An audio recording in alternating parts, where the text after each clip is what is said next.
Fuad bəy, hamı insanlar belə başa düşürlər ki, yəni insana təsir eləyən bir dənə məsəl üçün mənim psixologiyama təsir eləsə hər şey yaxşı olacaq. Amma bu kompleks vəziyyətdə getməlidir. Sənin ruhuna təsir eləyən momentlər olmalı, sənin bədənine təsir eləyən, sənin beyninə təsir eləyən momentlər olmalı. Bunlardan belə deyim də birini məşq elətdirməyən də o biri elə bil ki bir qolunu şişirdirsən, o biri qolun zəif olur. Eyni proses yəni yaşanır. Ona görə onları bir kompleks şəkildə eləmək lazımdır. Siz bizə belə deyim də yeni şəkillər gətirmisiniz, əlizləri həm də numerologiya ilə bağlı. Onu bir dənə zəhmət olmasa izah eləyərdiniz. Bilirsiniz bu əbcəd hesablaması, yəni numerologiya əslində yəni bayaq dediyim kimi gözəl elm sahələrindən biridir. Bu biz çalışmalıyıq ki, bunun müsbət cəhətlərindən istifadə eləyək, bizə xeyirli olan tərəflərindən istifadə eləyək. Bu onsuz da var. Olub və həmişə də olacaq. Bəzi insanlar deyir ki, bu rəqəmləri biz kəşf etmişik, biz insan ərsəyə gətirib.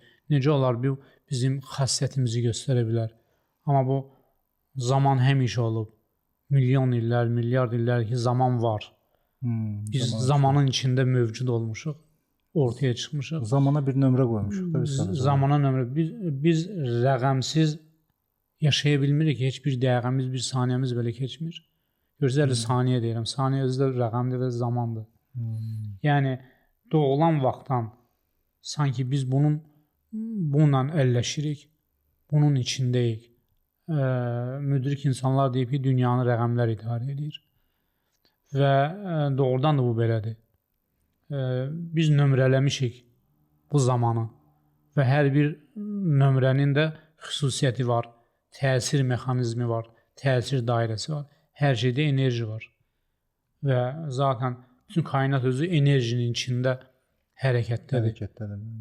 Çapalayır sanki. Burada nə nümunələriniz var sizin? Burada mən bir neçə dənə deməli insan haqqında müəyyən hesablama aparmışam.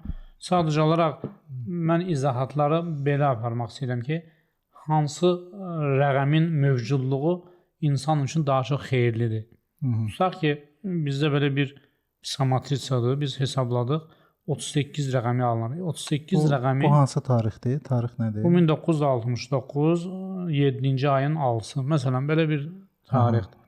Burada 38 rəqəmi alınır cəm.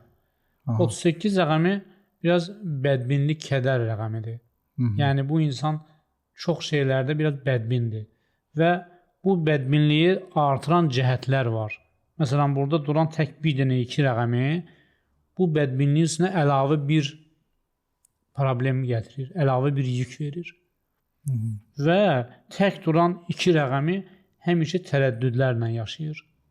Əgərsə burada, tutaq ki, 38 var ikən, əgərsə burada 3 dənə 2 olsaydı, bu artıq bədbinlik xeyli azalır. 2-lər nə qədər çox olursa, insan o qədər aktiv olur. O qədər düşüncəli olur, o qədər yaxşı ideyalarla yaşayır və başlayanda əla başlayır, rahat başlayır. Belə insan isə tərəddüdlərlə başlayır, özünə inam zəifləyir, həddən çox və sanki bir gördüyü bir işə inamsızlığı var və onu dayandırır o, yarımçıq qoyur. Belə insana kənardan təkan verən digər bir insan olmalıdır. Həvəsləndirən daimi bir insan olmalıdır. Amma burada bir 7 var. Məsələn, 7-lər insana uzaqgörənlik və müdriklik verir. Amma 2-7 olanda, 2-7 olan insanlar dərrakəli olurlar. Yəni, bir situasiyaya düşəndə onlar oradan rahat çıxmağı bacarır. Digərlərinə də hətta yol göstərir. Amma bir dənə 7 çoxlu səhv buraxan insanlardır. Yəni, o sonradan dərk eləyir. Buraxdığı səhvdən sonra, səhvi anlayandan sonra dərk eləyir. Və belə insanlar zaman-zaman səhvlər nəticəsində dünya görüşləri dəyişilir. Və nə qədər çəkə bilər? Sahi bu bədminlik. Bədminlik bütün ömür boyu gedə bilər. Amma dünya görüşü dəyişilir. Yaşadığı dövr artıq ona bir təcrübə qazandırır. Niyə? Burada 2-8 var. Əgər burada 0 olsaydı, o insan dəyişilməyəcəkdi. Eləcə əvvəlki səviyyəsində qala bilərdi. Amma bunda inkişaf gedəcək. Və bir qədər məsuliyyətini artırır. Bir zaman çərçivəsində, bu bir zaman bilirsiniz nə qədərdir? 20, burada 7 rəqəm olduğuna görə 26 yaşa qədər deməkdir. Bu bir zaman çərçivəsində bu insan daha çox özünü tormozlaya bilir həyatda, nəinki sonradan.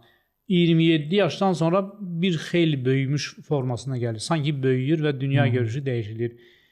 28-dən sonra başqa bir mühit. Və ikinci xana əslində həm də 33 yaşı göstərir. 33 yaşdan sonra daha dərrakəli olur. Və getdikcə aşağıda bu son deməli kubiklər dolu olduğuna görə bu insan getdikcə dünya görüşü, təcrübəsi onu ağıllı və uzaqgörən eləyir.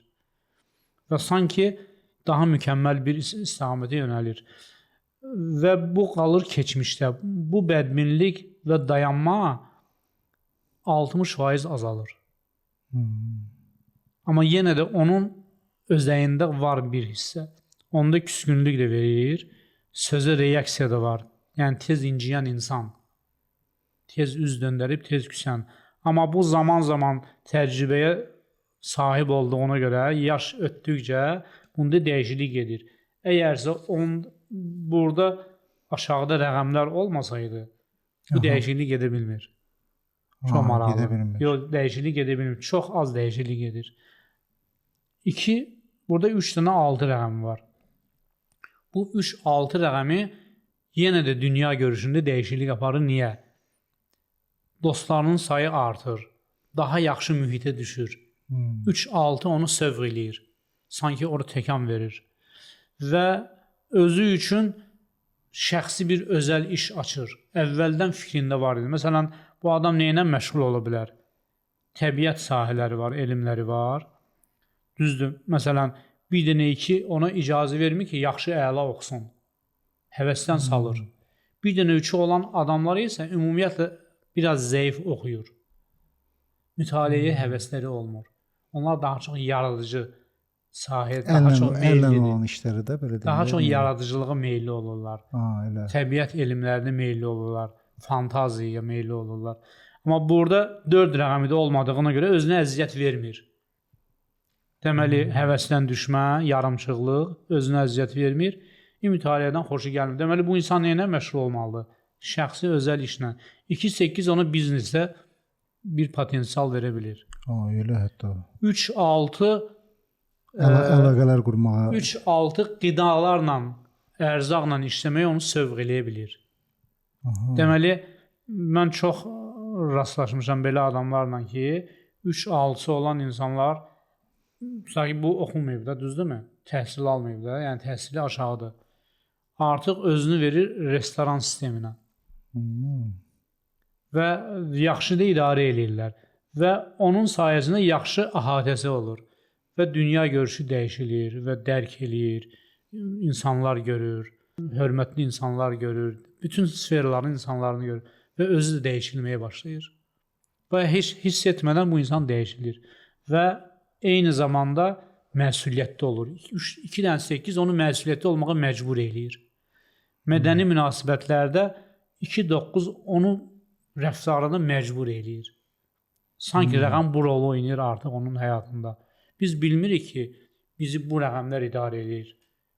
Heç bu insan da bilmir. Düzdürmü? Bu yaşayır. Amma biz hesablayanda artıq tutaq ki, 1, 5, 10, 100, 1000 dənəsini hesablayanda görürük ki, nəsə burada əməlli başlı bir kontrol var. Və bu bir proqramdır.